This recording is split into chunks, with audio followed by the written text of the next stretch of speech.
Assalamualaikum warahmatullahi wabarakatuh. Perkenalkan, nama saya Nur Azizah, BP 1913-21061. Pada tugas keamanan komputer kali ini, saya akan menjelaskan mengenai operating system fingerprinting. Pendahuluan. Keamanan jaringan komputer saat ini mulai banyak diminati oleh banyak kalangan. Jika dilihat dari segi negatifnya, maka akan semakin banyak jenis penyusupan ataupun serangan yang dapat dilakukan dalam suatu jaringan melihat perkembangan teknologi yang semakin canggih dan modern.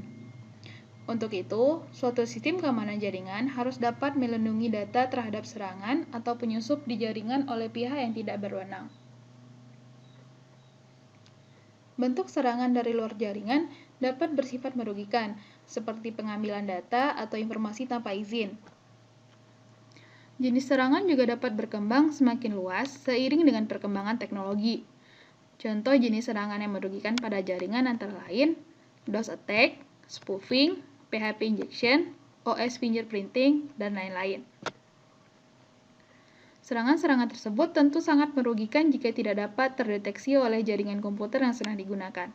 Pihak luar akan mengambil keuntungan tanpa jejak pada suatu jaringan.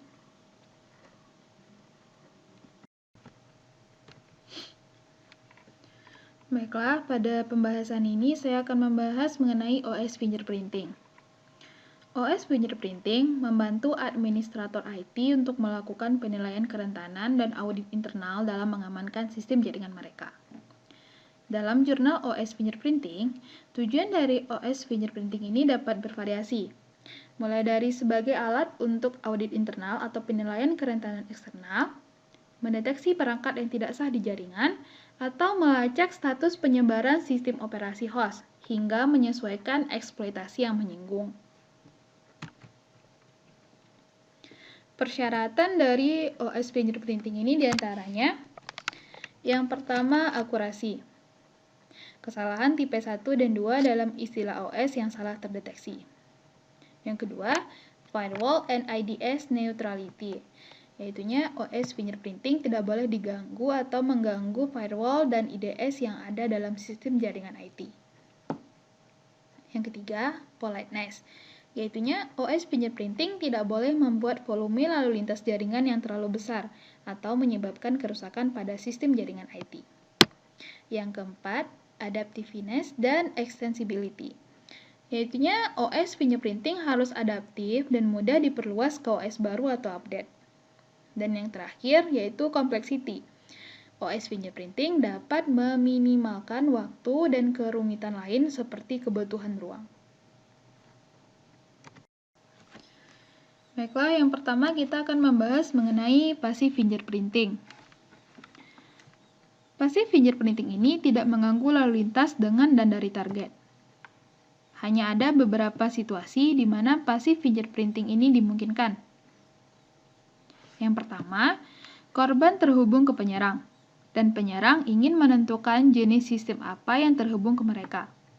Kadang-kadang ini bisa melibatkan menipu korban agar terhubung dengan penyerang dengan cara tertentu. Yang kedua, penyerang terhubung ke korban dengan cara yang tidak berbahaya, misalnya dengan mengunjungi situs web yang dihosting di server korban. Lalu lintas tidak diubah dari lalu lintas normal ke korban untuk menghindari deteksi. Oleh karena itu, ini disebut pendekatan pasif meskipun paket dikirim dari penyerang. Dan yang ketiga, penyerang berada di antara korban dan server. Tujuannya yaitu untuk mencegat lalu lintas mereka di kabel. Ini dapat mencakup menangkap lalu lintas dari koneksi Wi-Fi target atau mengendus lalu lintas di gerbang target. Yang kedua, kita akan membahas mengenai active fingerprinting. Active fingerprinting ini melibatkan pengiriman paket ke korban untuk menentukan OS mereka dan informasi sistem lainnya. Karena fingerprinting pada dasarnya adalah misi pengintaian, deteksi dapat mengakibatkan administrator jaringan menemukan potensi serangan sebelum terjadi. Alat paling populer untuk active fingerprinting ini adalah program Nmap. Nmap memiliki beberapa fitur berguna untuk sistem fingerprint. Yang pertama yaitu port scanning. Nmap menemukan port terbuka di jaringan target. Secara umum, menghindari deteksi bukanlah tujuan program Nmap. Ada beberapa cara di mana Nmap dapat menemukan port terbuka. Bisa dilihat di sini. Yang pertama, TCP/SCN scan. Yang kedua, TCP scan. Yang ketiga, UDP scan. Yang keempat, HTTP scan. Yang kelima, TCP null, feed, and XMAC scan. Yang keenam, ACP scan. Yang ketujuh, TCP window scan.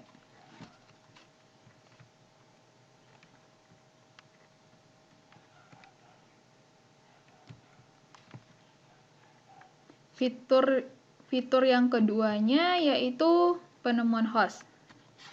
Dan yang ketiga yaitu deteksi versi. Dan yang terakhir, yang keempat, deteksi OS. Mungkin fitur Nmap yang paling terkenal yaitunya deteksi OS.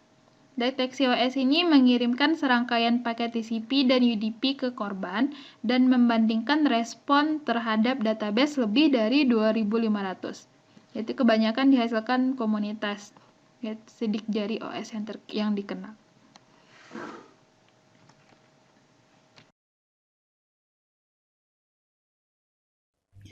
Baiklah, mungkin hanya sekian hasil presentasi saya mengenai OS fingerprinting.